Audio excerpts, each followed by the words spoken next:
I probably couldn't have started on a better weekend. Our boys, home in front of a home crowd, going oh so close. Yeah, definitely want to get back into the next one. So that's been a real buzz, but yeah, we got a fair road ahead of us. It's going to be an exciting journey. While Scotty Bowen and Tim Walsh have been looking after the boys for the last 6 months, it's sort of been in a holding pattern because they've been waiting for the coach. So I think what we saw over the last 2 weekends was the boys' appetite for wanting new ideas and new thoughts, and I thought they were fantastic. Obviously learned a lot about the players and the team. Learnt that the game's about inches, and one mistake either way can make or break your side. Probably the other thing is just the importance of possession, how we get the ball and then what we do with it when we get it. So, just simple things, the breakdown, the ability to recycle ball, the tackle contest and how quickly we get the opposition down and then challenge for that football, our simple set piece structures, those little things there. I think the detail and the technical stuff has to be there, and they're the things I'm going to be focusing on. Trying to get on the outside, and now Ioane, they have done it again. They've stolen another cup from their opposition. Congratulations, New Zealand. They're a quality football side. They've got Sir Gordon Titchens there. He obviously knows sevens better than most. He obviously gives that belief, but just good players who understand their football and understand their style.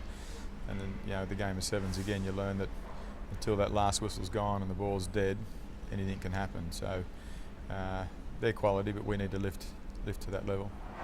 But I feel for Australia, they gave it everything. It was only some of their inexperienced players that cost them in the end. At key moments, did we have that identity of what we were doing? I felt in that last 30-40 seconds, we stopped playing, and that's not our identity. Our identity, what I want our identity to be, is to keep playing. So we didn't. We stopped playing, and we probably just tried to protect the football. Great defence from New Zealand turned us over. We tried to get the ball back, we couldn't. But had we kept playing, if we kept just believing in what we were and just doing the things we've been doing, it may have been a different story.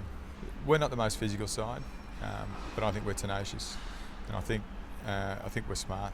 So I want teams to say, well, what are they doing next? And they're going to keep coming at you. Attack and defence, they're just going to keep coming at you like a little Aussie Terrier. We just keep coming. So that's what I believe we can be. That's what I want the players to buy into. If that's what they see themselves as, and as a collective, that's what we go and play. And the new full-time coach, Andy Friend, has finished with his Japanese club Suntory, so he's here as a very interested spectator. In Wellington, I was just on the sideline there, and I was just watching the game like a 15s coach, and then they went into the huddle, and I didn't go out to the huddle, but like about 30 seconds in, I think, what would I be saying to them? Because I hadn't been watching the game to give that message. So I was fortunate there where I had the Wellington sevens just to then adjust my thinking. I think the key with that, and where again the camera crews are great, you guys get up and you can listen to what other coaches are saying. The important thing always as a player, like they've got 2 minutes to catch their breath. Are they really listening to you for 2 minutes? Probably not. So if you give them too many things to focus on, you're gone. So I was just trying to pick up the key points, refocus their minds, get back onto the game plan, and then go from there. But that's an interesting nuance of the game of sevens. Myers now, Stannard across. Holland calling Clark on the inside. Clark, they read it pretty well that time, but they haven't read Hutchison. And Hutchison scores for Australia. They're on their feet at Allianz Stadium.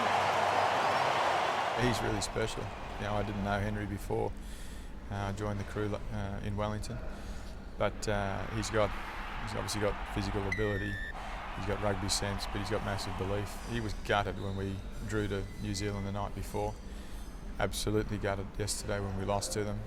And that's what you want. You want those young blokes who are really passionate about it, yet still level-headed and working towards a plan on how we can then beat them. We've got some new players that we still want to have a look at. So a lot of talk about Quade Cooper, but we do want to see him in Las Vegas. A couple of other new boys joining the squad that we want to have a look at and see whether they've got what it takes. But I think the foundation's there, the boys that are there, the ones that performed there yesterday, the ones that have got us qualified for Rio. And it's just now the combinations and how we how we pair all those up and make the strongest team we can. It's been a pretty special couple of weekends, and a 5th place into a 2nd place. We would have obviously loved to win last night, but we didn't. But in terms of getting to know the group and start to build some relationships, it's been fantastic.